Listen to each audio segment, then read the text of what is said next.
Okay, I think we can go ahead and start. Thank you for attending in person and online. And today our speaker will be Kamal Chandrakar. He's a project scientist in M-Cubed. Before joining as a project scientist about a year ago, he was an ASP postdoctoral fellow starting in 2019. He earned his PhD in 2019 from Michigan Tech, where he worked with Raymond Shaw in the pi chamber group. And he received a master's in mechanical engineering from the Indian Institute of Science in Bangalore. Kamal's research interests include experimental, theoretical, and high-resolution numerical modeling studies of cloud physics, microphysics, aerosol-cloud-turbulence interactions, and turbulence. And he's going to cover most of that right here, as you can see by this title. So I'll leave it to you.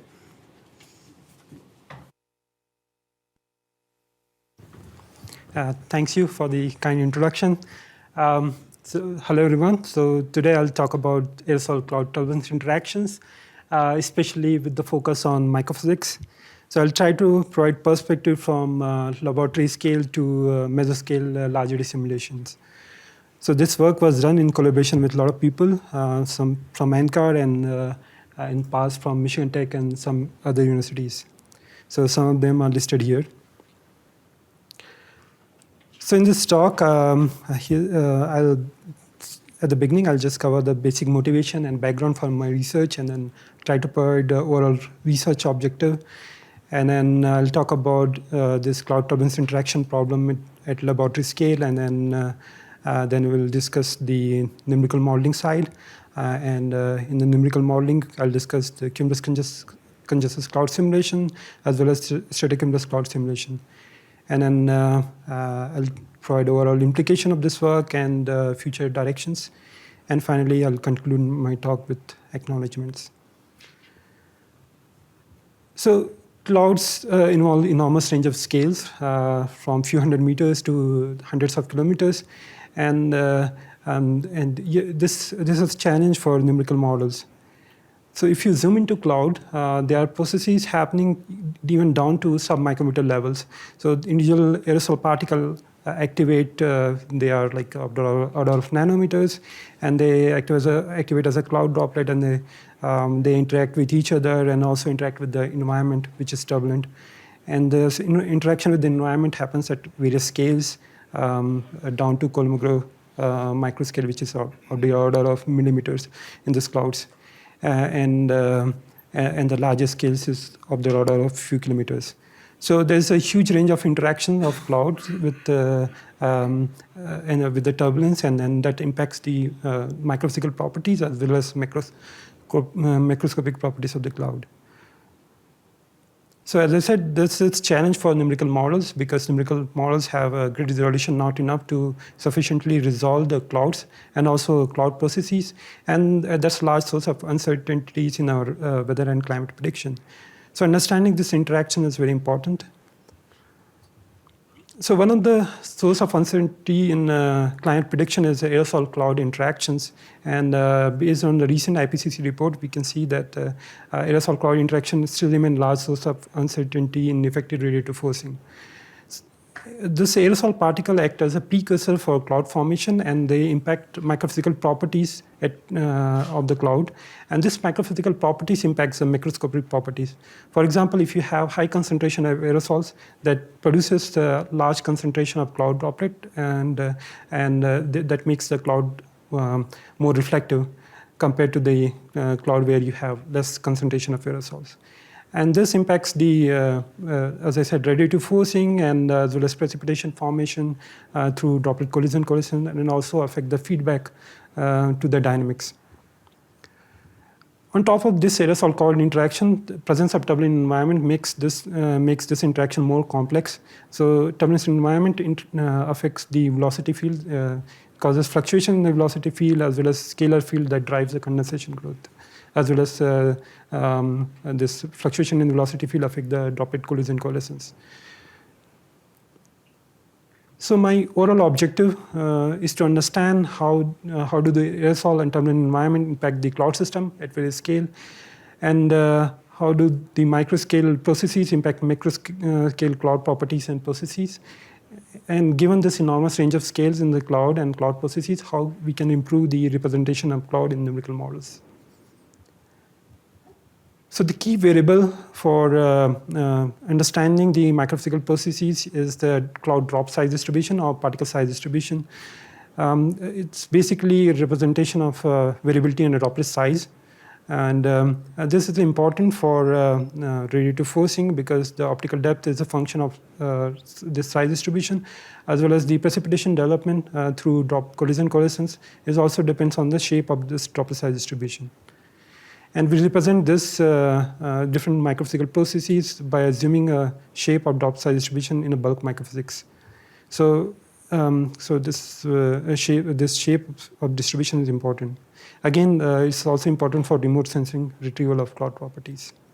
So the first problem I'm going to present is how do turbulent environment, especially in the condensation growth phase, impact the cloud properties, and what's the role of aerosols in these interactions? To investigate this problem, I did some laboratory experiment in the past and also some theoretical studies of cloud turbulence interaction. So these experiments are done in Michigan Tech Pi Chamber, which is a NSF facility in Michigan Tech.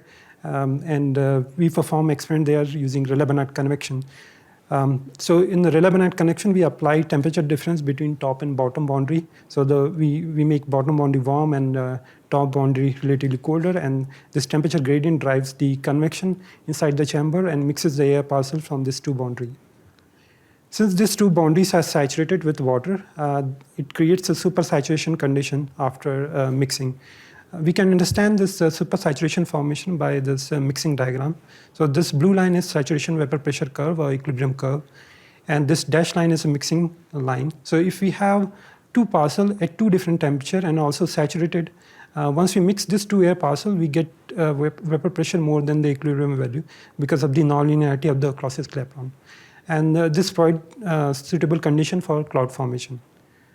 So in the Pi chamber, we create steady-state turbulent environment by applying this temperature difference and then allowing it to reach the steady state. And then once we have steady-state moist condition, we inject aerosol particle at some rate, and some of this aerosol particle activate based on the supersaturation they are experiencing, and then they grow based on the supersaturation, and then they finally sediment out. Since we inject aerosol particle at steady rate, that balances the removal of aerosol particles and also cloud droplet and gives steady state cloud condition after some initial transient phase. We repeat this experiment with different aerosol injection rates so that we can study how aerosol can impact the microphysical properties. So the left image is from the case where we have low concentration of aerosol, and right one is from the case where we have high concentration. And you can see the difference.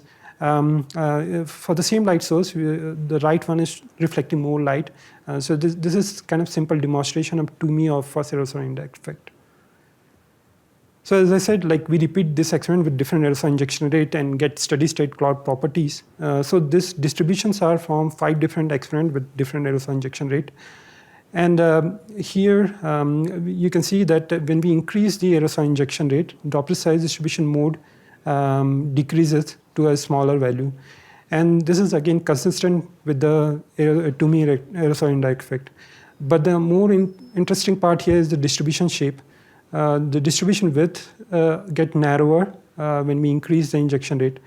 And this narrowing happened because of the interaction between the supersaturation variability and aerosol. To understand that in more detail, we model the supersaturation variability as a stochastic process. And then we formulated this Lagrangian equation of supersaturation variability with the drift term and then the diffusion term.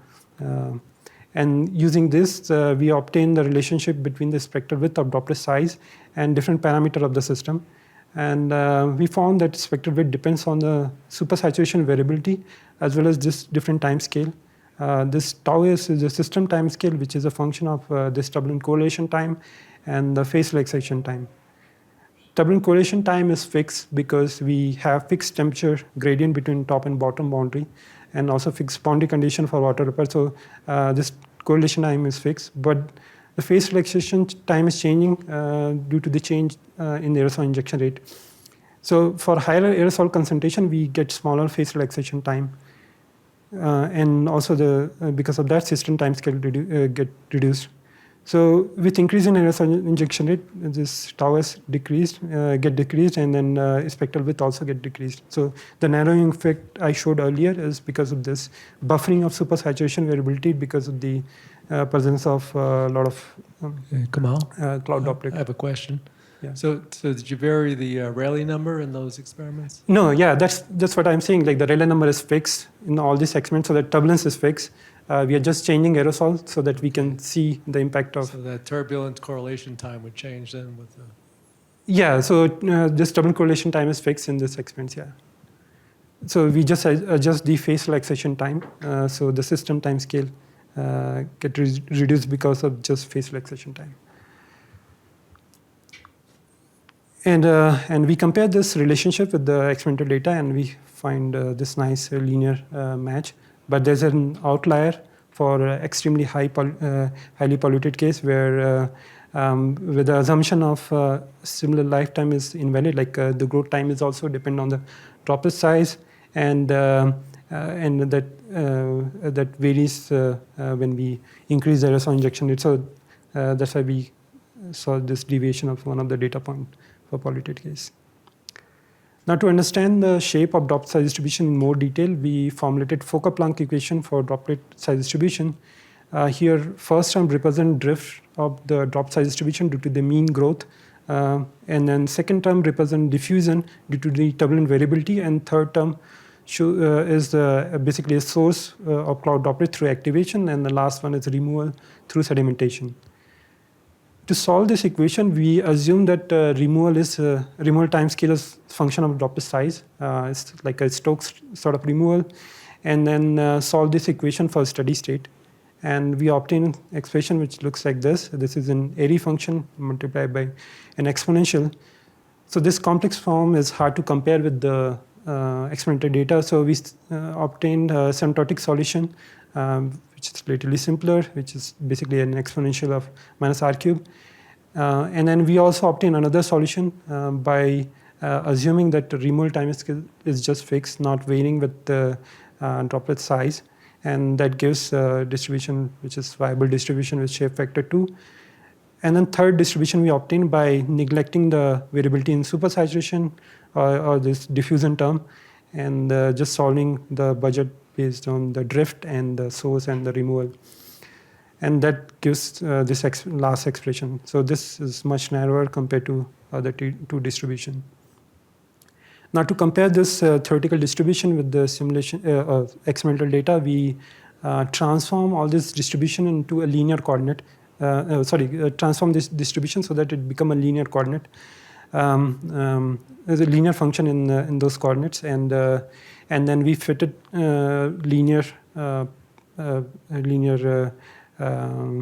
function to the experimental data. So this is one example from experiment where we inject nearly monodispersed aerosols, and we repeat this experiment with 5 different aerosol injection rate as well, and we found a similar results. So in this case, we found that the solution with size-dependent removal as well as turbulent fluctuation matches the experimental data much better compared to other two. You can see that in the residues of the fit, in first case and the last case, there's a clear deviation of the tail. So the residues are kind of having some trend for those two cases. So, but in the middle panel, you can see it's randomly fluctuating, and the magnitude is also small. So, so that means like the fit is much better compared to other two. And we got the same answer for other experiment as well. But when we tried this same fitting for a case where we used the polydispersed aerosols, this optimal distribution again failed, especially in the polluted condition. You can see the deviation of the experimental data with the fit, linear fit. And in a relatively cleaner case, we got better match, but then for polluted cases, we got this deviation. To understand why we get this deviation, we need to understand the assumption involved in the solution of Fokker-Planck equation. So when we solve this Fokker-Planck equation, we assume that this drift term, this coefficient A in the drift term is constant, not function of droplet size. But in reality, we have curvature effect and solid effect that's typically neglected in simpler model, and that affect the cloud droplet growth, especially when the cloud droplets are smaller.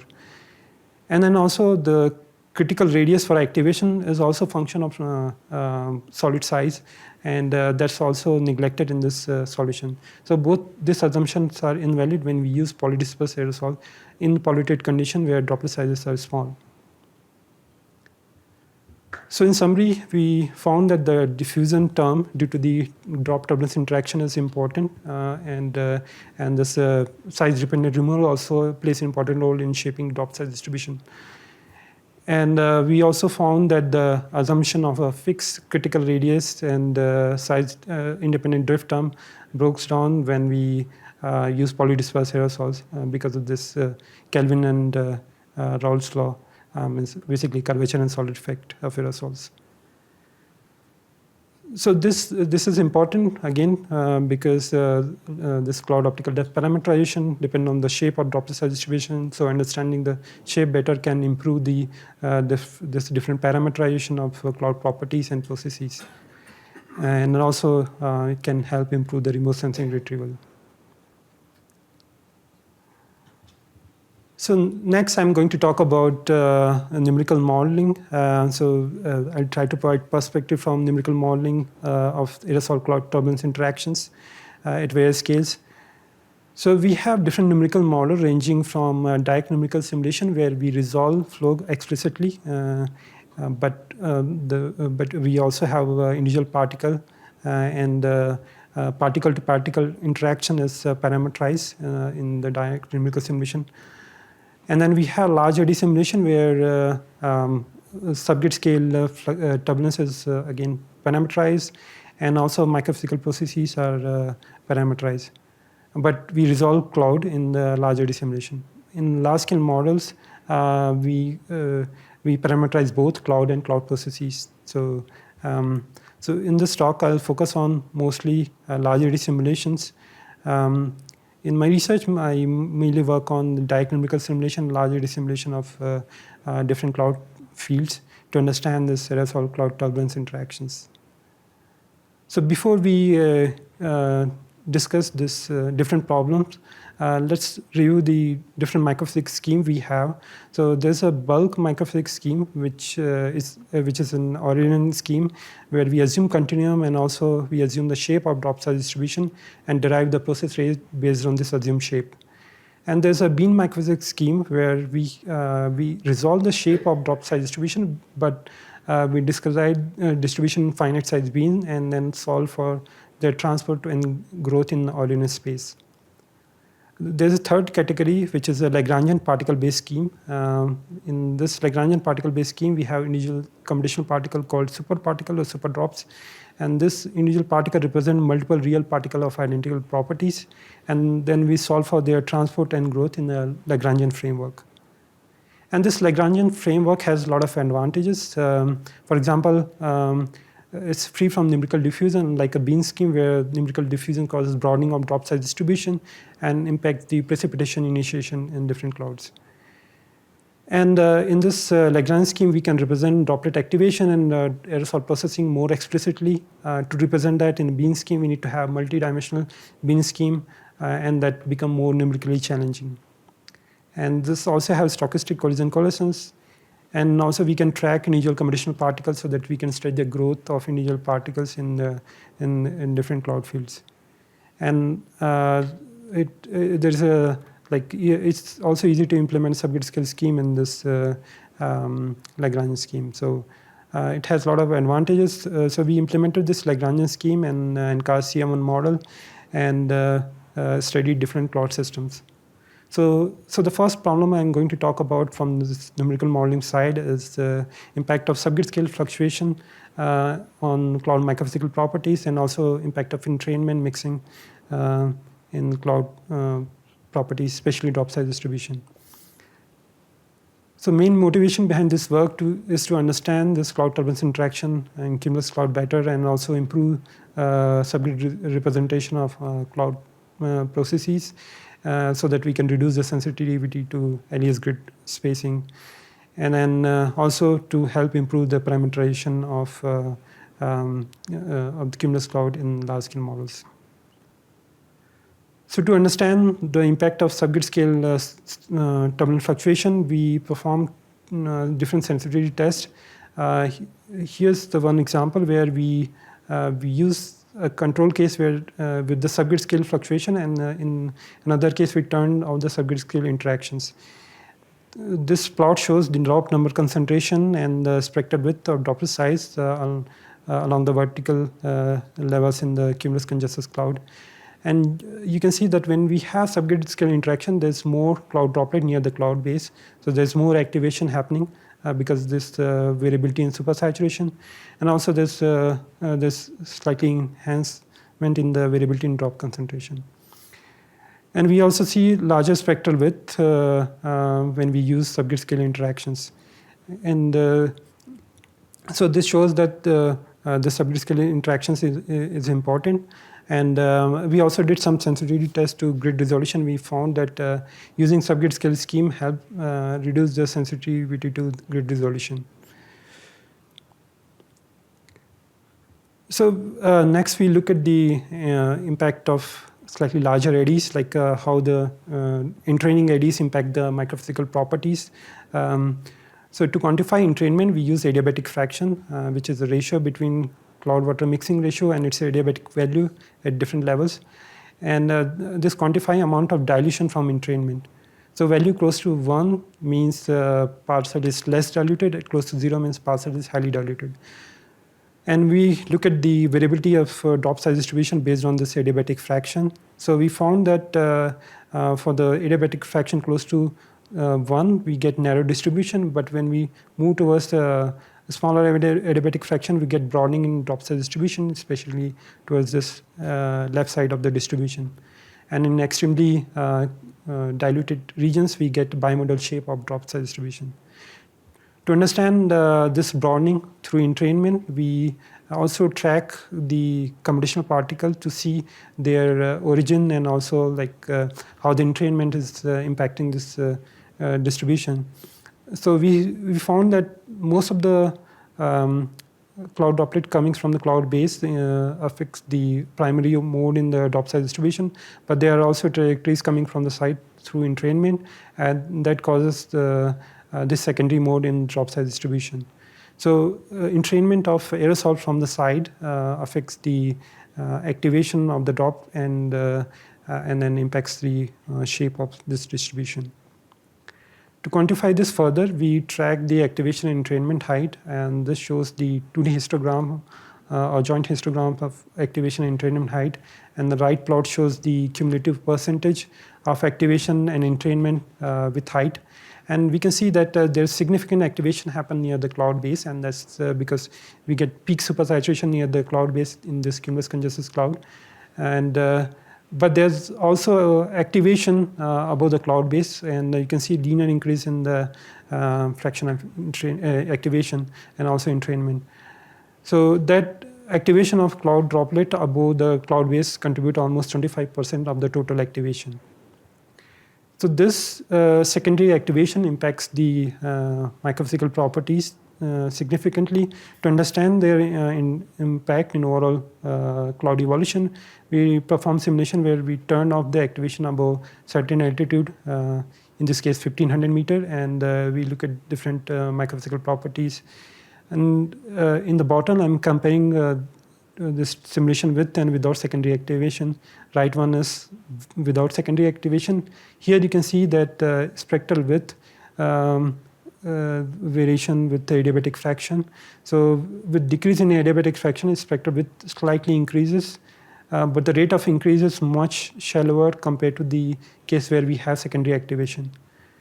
And also in the highly diluted region, we get slightly decrease in the spectral width in case where we have secondary activation.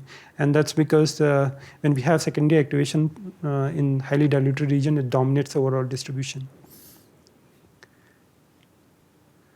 So in summary, we showed that the subgrid scale interaction is important. It impacts the cloud droplet number concentration and also spectral width, and that can impact the optical depth as well as the precipitation formation in this cumulus congestus cloud. And we also showed the impact of secondary activation through entrainment, and that also impacts the drop number concentration as well as the spectral width. Again, this information can be used for improving the cumulus parameterization in large-scale model. Okay, now I'm switching to another topic. So turbulent environment not just impact the scalar field like supersaturation, but it also impacts the velocity field in the cloud. And cloud droplet have or cloud particle have finite inertia, and that affects the distribution of particle in the turbulent environment. For example, droplet tend to cluster in certain regions in the turbulent flow field, and also it impacts the relative velocity of droplet. Both these factors are very important for droplet collision coalescence and rain formation. So when we look at the turbulent collision kernel, we see that it's a function of radial distribution function, which basically quantify the distribution of the particle in space and also relative velocity of drops. And there's also collision efficiency that also affected by the turbulent environment, because turbulent environment impact the drop-to-drop interactions as well. So all these factors contribute to overall rain formation. So there have been several studies showing the impact of turbulence in direct numerical simulation as well as in laboratory setting, but there are not much studies showing the impact of this turbulent effect in drop collision coalescence in real cloud. So in this study, we try to find out, like, are these turbulent impacts important for collision coalescence and rain formation in atmospheric clouds? So to answer this question, we use combined approach of observation and large-eddy simulation. So we analyzed data from Kant 2x field observation of cumulus congestus cloud, and we simulated a case from that same field campaign using large-eddy simulation with Lagrangian particle-based scheme. This question is hard to answer just from the observation, because we don't have evolution of measurement of cloud evolution. Also, we don't have information about individual particle interaction. And also, when we just use large-eddy simulation, we don't know if we are simulating it correctly. So we need this combined approach so that we can answer this question in a better way. So we perform a simulation with gravitational collision kernel with this Lagrangian particle-based scheme. And we compare drop size distribution at different altitudes. So the blue lines are, blue distributions are observed distributions, and the black distributions are from simulation. And we can see that when we use gravitational kernel, there's significant deviation in the tail of drop size distribution at all levels. And this picture is consistent when we compare this distribution at different times. And one of the hypotheses is that the giant CCN could be impacting this rain formation in the simulation. So to test that, we change the concentration of giant CCN. So in one case, we completely remove the giant CCN, and another case, we increased it to a factor of 10. In both cases, we saw significant deviation from the observation. When we increase it by factor of 10, we saw better match in the upper altitude, but the deviation at lower altitude is still consistent compared to the control case. Now, to understand the impact of turbulence, we apply this turbulent collision kernel, and we found that when we use turbulent kernel, it matches the observed distribution very well at all different altitudes. And then when we change the concentration of giant CCN, it's not very sensitive when we use turbulent kernel. And then we also look at the total rain evolution in the simulations. So you can see here that when we use turbulent collision kernel, rain start much earlier, almost 20 minutes earlier than the gravitational collision kernel. And also the result is less sensitive to the giant CCN concentration when we use turbulent kernel.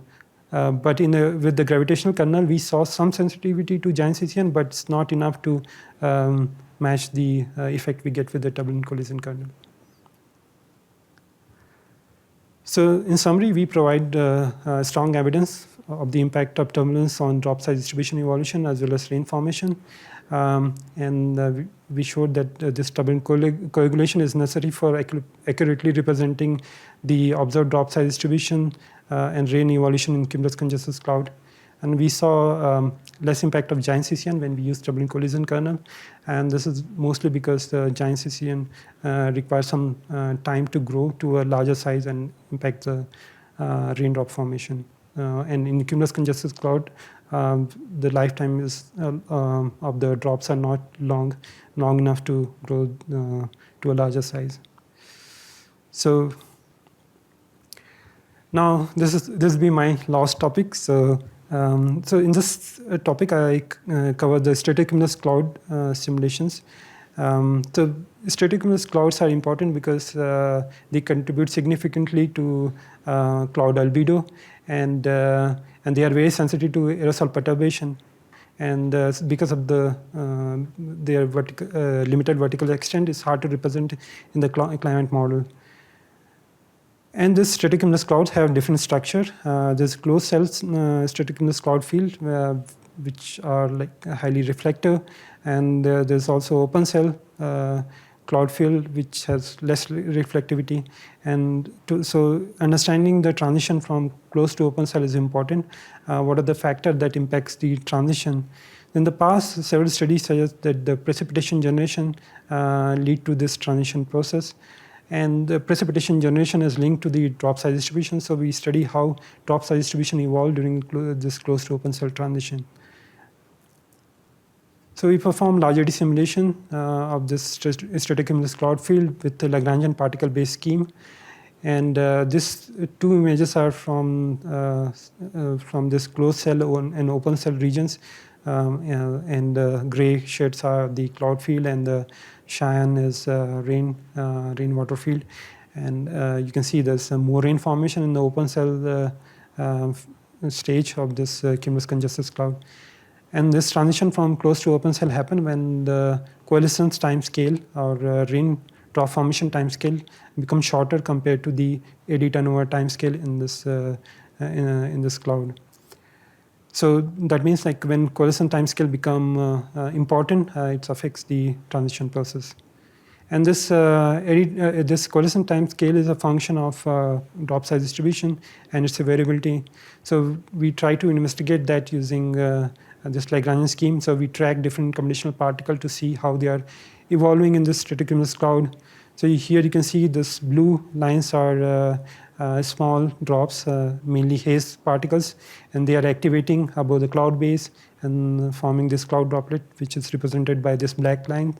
And then they are growing in this updraft region, and then near the top they are colliding with each other and forming this embryo drizzle drops. There are also trajectories that shows sharp transition from cloud to drizzle mode, and that's again due to the drop collision coalescence. In the left, there are trajectories that shows recirculation of drizzle drop in the cloud. So there's also recirculation happening, and that's also impact the rain growth and also the drop size distribution in the cloud. And there are some evaporation or drizzle drop, and that produces large solid mass or large aerosols in the boundary layer, and they recirculate back to the cloud layer and then again take part in cloud formation. Since the sizes are larger after processing, they can easily activate and also impact their growth in the later stage. So we look at the drop size distribution evolution at different phases. These are average drop size distribution from closed cell during transition phase and the open cell region, and at different altitudes. And you can see that drop size distributions are slightly broader towards left side when in the closed cell regions. And once it started transitioning, we get slightly narrowing towards left side. And that's because there's less activation happening during the transition, and there's also less variability in supersaturation. And then once it's transitioned to open cell, we get broadening towards right side. There's more drizzle formation, and there's a drizzle shoulder appearing in the drop size distribution. And also there's some broadening in the left side because of the evaporation and also variability in the supersaturation. To compare this with the observation, we analyzed data from CSAT field campaign. So we use satellite image and radar data to classify the cloud regime. And then we found the open cell regimes and the similar cloud structure of the simulation. And then we obtained average drop size distribution from those flights, and then compare with the simulation results. So to compare that, we classify distribution based on updraft and downdraft. So the left distributions are from downdrafts and right distributions are from updraft region. Top panel shows the large-eddy simulation results and the bottom panel shows the field campaign data. So we can see that in downdraft region, we get broader distribution compared to updraft, and this broadening is towards both right side as well as left. The broadening towards right is because of the collisions and more drizzle formation, and broadening towards left is because of the evaporation in the downdraft. We also saw a similar trend in the observation data. So we found like slightly wider distribution in the downdraft region. To quantify this further, we plot the relative spectral width versus updraft velocity.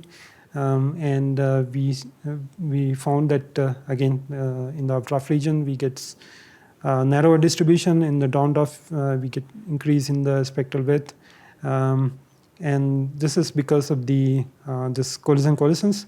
The collisions rate is also a function of updraft velocity here. You can see that collisions rate increases when we move towards the downdraft region or interface region. And we also look at the drop lifetime because that's one of the factors that affects the collisions of drop. So we found that drop lifetimes or drop ages are relatively longer in the interface and downdraft region. And so basically that means drops have longer lifetime to collide with each other and grow to a larger size. So that's why we get broader distribution in the downdraft region compared to updraft. And also more collisions there. So in summary, we showed that the close to open cell transition happens when the collision time scale becomes shorter than the eddy turnover time scale in the boundary layer, and we showed that this drop needs sufficient time to grow through collisions, and that happens in the downdraft region mostly, and that impacts the width of drop size distribution.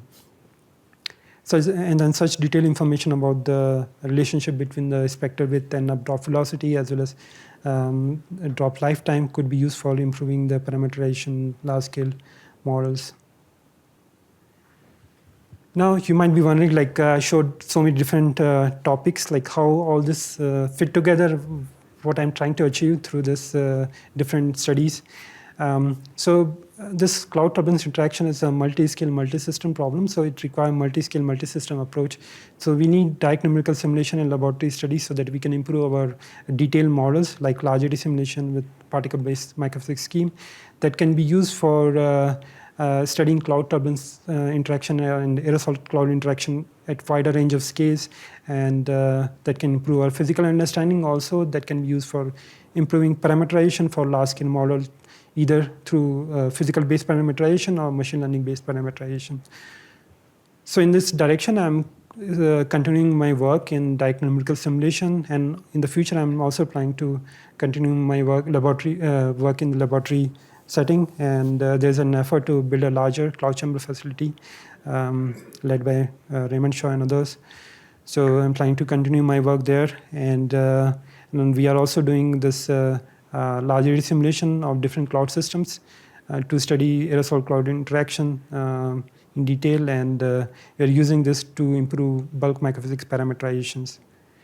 Recently, we also implement ice-phase physics in the Lagrangian scheme, and we use this scheme to study serious cloud processes, and we are working on using that scheme for mixed-phase clouds in the future.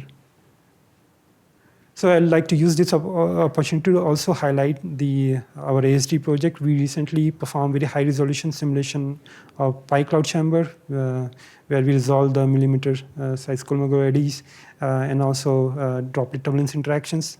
And these are like a snapshot of the boundary layer temperature fields at 2 different levels. Right side, I'm showing the simulation result from the large-eddy simulation at 7.5 meter grid resolution with Lagrangian particle-based scheme. And you can see a lot of details about the mixing and dynamics of the cumulus congestus cloud we can obtain from this simulation. So we are analyzing this data now, and hopefully we can present some result from this simulation in the future. So in conclusion, this cloud turbulence interaction problem is a multi-scale problem, and it involves enormous range of scales from micrometer level to 100 kilometers. And this is challenging to represent in the large-scale models. And this large-scale properties of cloud system depends on the microscale properties and processes. And aerosol and turbulent environment impact this microscale properties and impact this macroscopic properties through this different interactions. And we are developing this state-of-the-art Lagrangian particle-based scheme in the NCAR model, and using this for studying this interaction at various cloud system. And finally, I think that we need a combined approach from lab observation and modeling to improve our understanding of cloud processes and improve the representation of cloud in different large-scale models. So with that, I'd like to thank all my collaborators at NCAR and universities and also my funding agencies. Thank you for listening, and I'm happy to answer your questions.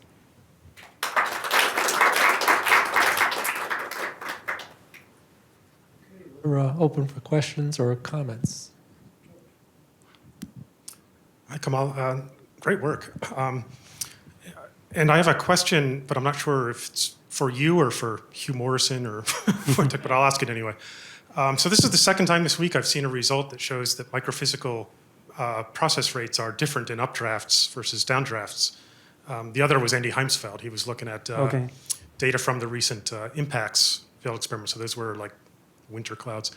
So my question is, does this mean that we have to have vertical velocity as an input for our microphysical models for weather and climate models? Now it's just like you just give it QC, QR, temperature, and then it does its microphysics does their magic. Should we also give them W, or is it like the variance? I guess what I'm asking, what do you think we need to be giving our microphysical models for weather prediction systems to make them better? Yeah, I think like there's for large scale models there's subgrid scale scheme, right? And so for that, like my feeling is like we need the correlation between this microphysical variable and this dynamics as well as thermodynamics, so that we can represent the subgrid scale interaction better. So yeah, basically yeah, that means we need the correlation between this microphysics and dynamics and thermodynamics to represent that in large scale models.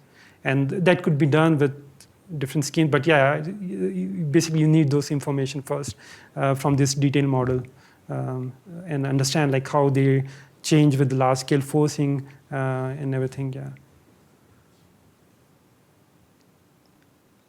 Other comments or questions?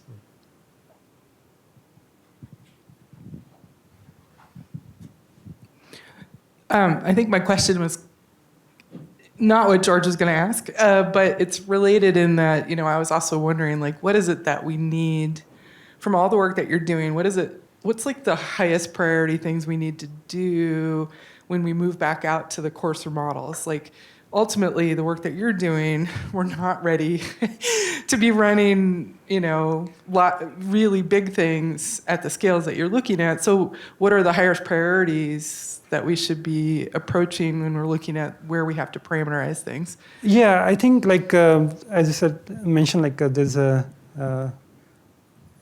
my vision is basically to study these processes in detail and then improve our benchmark models and try to use those benchmark models at different cloud systems to study these interactions, and also use some sort of machine learning sort of approach to get, because this is very complex and you need to know how they are varying with different systems and different variables.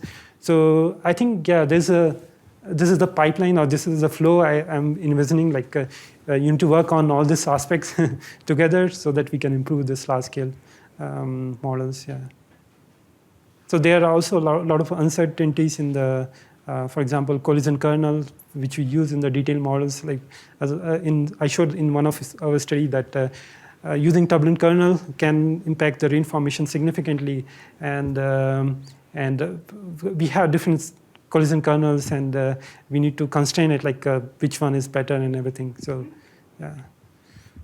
Hey, Kamal. So it looks like you studied clouds from stratocumulus to congestus. Is there any reason you would expect that your findings drastically change when you look at like a hurricane, clouds in a hurricane? Yeah, that's a good question. I'm not sure. Like, I think, like, of course, the forcing, like, will be different, but the microphysics, like the processes happening at small scale, will have similar correlation with the, let's say, turbulent or the thermodynamic field. So maybe the way those processes are happening through this large scale forcing might be different, but when you zoom in, like you get similar sort of physics there. Yeah. Okay, thanks.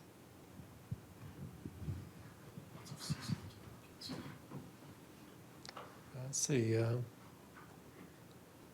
guess I'll ask a question. Is there a parallel line to do ice research, formation of ice? Yes, yeah. We recently implemented ice phase physics in the Lagrangian scheme, and then right now we are using it for cirrus clouds, which is mainly ice particles.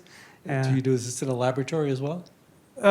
In the past, I did some laboratory studies of mixed phase clouds in the pi cloud chamber, like where we injected this artificial ice nuclei, snowmax, and then form the mixed phase cloud there and study like how the fraction of CCN and IN can impact the glaciation process. So by varying the fraction of IN related to CCN, you can reach different glaciation stage in the mixed phase cloud.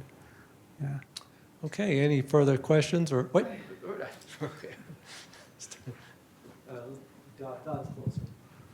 Yeah, when you run a simulation and start with a closed cloud system, if you just run it in time, does it evolve to an open cloud system?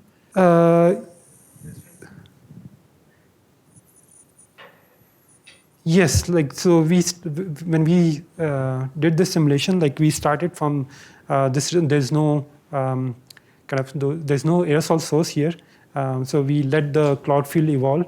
So at the beginning it formed closed cell, and then later once cloud get cleaner and then you have more drizzle formation, it transition to open cell.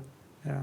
But when you have different sources, then maybe it will change, the transition time might change. So we would like to study that in the future, like when you include the sources for aerosol, like how that changes the transition time and also drizzle formation in the stratocumulus. What check you get the last? Yeah, it's kind of provocative comment, and I would like you to answer. I know what Raymond would say if he's here. Maybe he's online. So the pi chamber, I always look at it as a great laboratory device. Sorry for saying that, with not much real reference to the atmosphere, because you got 20, 25, 30 degrees temperature difference over 1 meter. And of course, I understand why, because you would like to have supersaturation. The curvature of the curve becomes important once you have a significant temperature difference. But that's great, but you have to be careful, with kind of looking into how it relates to what happens in the atmosphere. Maybe 10 degrees over a few meters happens in the top of a stratocumulus, so that's probably the closest that I can think of. That said, that's a great device, a lot of really good science. You are one of them, and they're doing a lot of good work over there. And I have to say that, we have cloud modeling workshop coming up in summer, and cases before and now with ice are part of it. Mm-hmm. So there is a lot of good things coming out, but I always think that you have to keep in mind that this is not really how clouds look like. It's a extremely nice device. You have laboratory, and then we do simulations, and you compare one and the other with actually quite nice agreement. So that's great. Yeah, like I feel like it's basically, of course, like there's a huge temperature difference, but most of the temperature gradients are in the boundary layer of this relevant convection. So in the core, there's not much gradient basically. So there's not much variability in the temperature there. So most of this interaction of the droplet happens in the bulk of the this convection core, and I think so. The main idea is to understand those interaction in detail in the lab, so that we can get physical understanding. But yes, again, we need to be careful when we translate that information to atmospheric cloud. So my understanding is like we can use that physical understanding or relationship we get from the laboratory data to model the subgrid scale in our large-eddy simulation, and also we can validate from the simulation. Yeah. All right. that scales, yeah. Further discussion out here by the cookies and coffee, and thanks again.